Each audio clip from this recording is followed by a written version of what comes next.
Kalugurang mamabatad ng kasalpantayanan, today we celebrate National Bible Sunday and we begin the celebration of the National Bible Week. Kaniting kapag masusyanta mo king National Bible Sunday, paganahanig kaya mo ning Santa Iglesia, imulagana ning amano ning bin, amano ning Diyos, banal na Biblia, king pamimiyapiyata mo. Ulimbalo tamungan, our daily life is bombarded by mass media. You name it. We have television, broadcast media, print media, information technology, and internet. O yan yung number one ng kalaban ning kakatamong Biblia. Ding malita mo din lang antena o kaya naman cell site to connect us to different radio stations and TV stations and servers of different internet. At sana, over and above this antenna that connect us to different television channel and radio channel, we have the Bible, we have the cross to connect us to the heart of God. We are in the age of cell phone, wherein we can connect with so many people around the world. And here is the Bible that enables us to connect to the very core of the heart of God. Baharanasan tamo itang lugod na, and we become a part of God, and God becomes a part of us by our listening to the Word of God. Pwedeng may mga tao pa niya mga kakasabi, that person becomes a part of you. He will enter your mind and heart, and He will have a change in your heart. Paiwala ka ng may mga tao, pwedeng nga kilala me, pwedeng may pagkwento kayo, pwedeng may pagsiring kayo, tumubo yung lugod, at yung lugod mamungang kasuyuan, king metong at metong. Nya kapag nasana po ni nga pong gino'y gambulan na yung kasalpantayanan tao, kapamilatan ka rin kayang amano. We hang on to the Word of God, at yung amano ng Diyos, yung maging sika ng tao, to carry on, and towards the many challenges of the future. Ako po saludo ko ka rin pamilyang pong Couples for Christ, because you have your household meeting, weekly sharing. Nung ka rin pirakayanan niya yung amano ng Ginoo, at po ang pirakayanan tayong amano ng Diyos. The power of God, the power of His Word, bayuan na katamo. Di na nakatamong bayong panlalami king biyatamo. The Word of God will give us a new direction and a new life. He will open our minds to the truth. He will inflame our hearts to love more and to serve more. Nung tayo katamba na pining amano ng Ginoo, ing kakatamong kasalpantayanan, mga rinlayan. Nya sana kasanding itang sisilbakal do tatambanin ng Ginoo, ing kasalpantayanan, bang may kalukuyan at tampusana, ing tewakan ka rin puso tamo, baywala ka tamo, ning amano ng Diyos. Nakakirada mo, manalbeta mong sitcom and telenovelas. And without realizing it, the telenovela characters can influence our mind, our thinking. Sana naman din ang positive values, ilang apulot ng anak, o tamanal beyang teleserye. Ina, kapatid, anak, karakalabay sa pwede tamang pulutan, at miyayagawa pang telenovela, and without realizing it, makapick up tamang values. Kaya yung telenovela na rin, and somehow, they influence our life, our motivations and relations, our actuations, and our outlook to life. Sana naman din anak makapulot ng masanting na values, kaya yung telenovelas. Aliwanag ang ugaling mature, mapangamit, manipulative, at miyayaliwa pa. Apapakit na rin aliwang teleserye. When there is a clash of character, kaya ang telenovela nito, nung mayroong masigang pamanalakaran, kakapatukita ka, kaya ang masanting na ugali, sana, aliwagit ang mature ang ugali, that somehow and in some way can demoralize us. My dear brothers and sisters, the Bible and the real presence of Jesus in the Eucharist cannot be equated. Kini kung kirata mo altar at wala ng lamesa, the table of the Word of God, and the table of the Holy Eucharist. Kung ang konsagrane ng pari, ingos siyang pangalak, it becomes the body and blood of Christ, the real presence of the body and blood of Christ in the Eucharist. Karin in tabernakulo, we have the body of Christ consecrated. Inamano ng Diyos, makasulat siya ng Bible. Makasulat siya ka ng papel, hardbound. At po na mong lawantaya, ining librong ini, this is just a simple book with hardbound cover, with paper and letters. Nanong pamiyaliwana, ning mabiyeti nape ating banal na Biblia. In the Bible ini, it becomes only letters, paper, and hardbound as it is. But when we proclaim it, it becomes alive.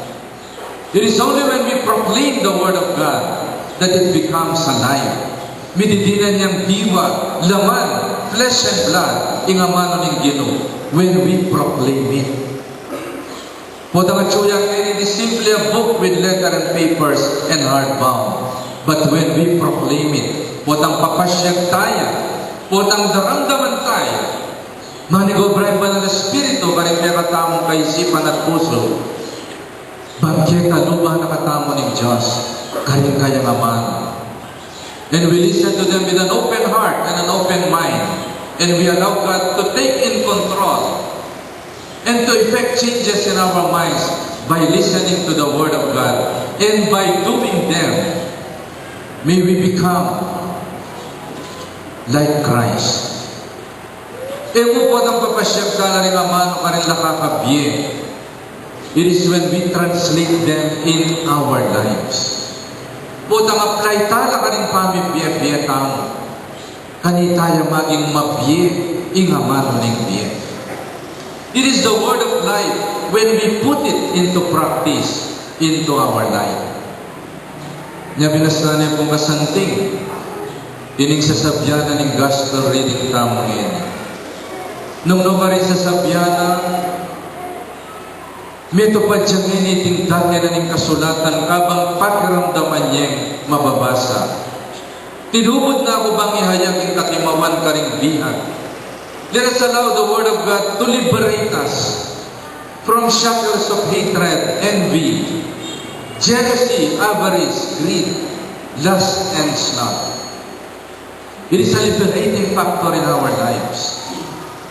At pangabalik na paniman-man dimbulan, the Word of God will open us to the truths of God's love. Ibuklat na katamo sana kaisipan at ilako na yung kapikakunwan karing puso tamo, so that we live by the light of truth, and the truth will set you free. Dahil ang mabubulag yung narerang kasakiman, ang pang-vested self-interest. Sana pamalinawan o nimamano ng Diyos. Bang milakula pa mabulag. Ikang babaeng sisintagin meto nga lalaking tagasawa. Sana ilako na ng Gino'y pangabulag mo. Bangay mo babalawasin kapag nasa muling manyira kang pamilya. Ating pangayat pos na rin mayalipat, miyalipit, at ibabalo yung banwa na ning pamagligtas ning Ginoo king kayang baler. Ing banwa na ning pamagligtas, ing oras ning katimawan, yung pagdulaman tamo pa rin ang mano ning Ginoo.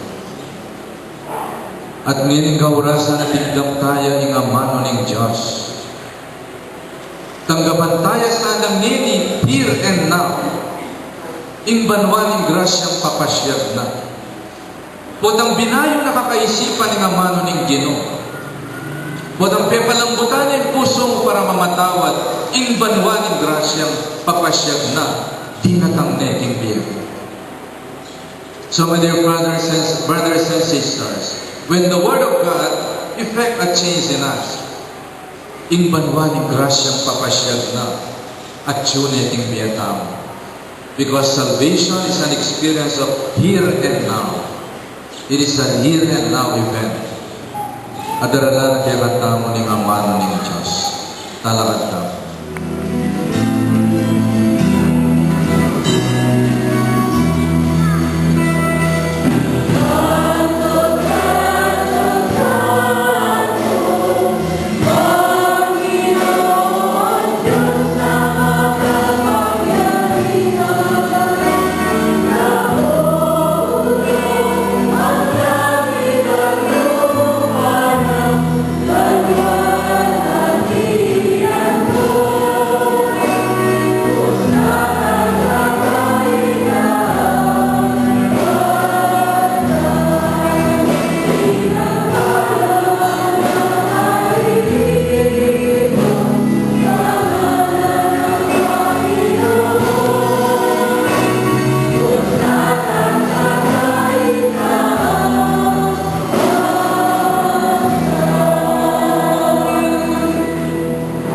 Tunay-haping banalog ino'y kayong panamataning saklang kabanalan, palinitang pagparalang bumi, pabanalan mo sana yatingayin, kinupaya ng Espiritu, bang marga kami, malyari lang katawan at daya, ng Ginoming Heso Kristo. Bayami daon usang loob, king pamilasan kamatayan, kinuwanin dinapin, at pepasalamat siya kaya. Kiraso niya minyi, karingan disipulas man, kagawanya iti ikaman at kananya. Itiya, tingkanakang katawan, amidawon, para kaya.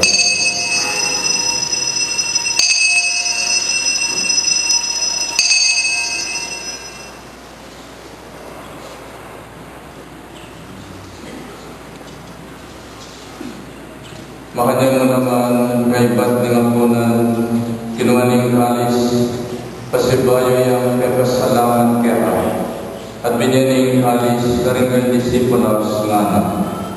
Tanggapan niyo hindi ikaman at minumbo kaniti. Hindi yung kalis, ning kanakang daya, indaya ning bayo, at alamanggang tipan, kami bubuo para kaya kayo, at para karing sablang tao. Bangkit kami patawaran dari kasalanan. Daptan niyo iti bilang kapigaganapan kanako.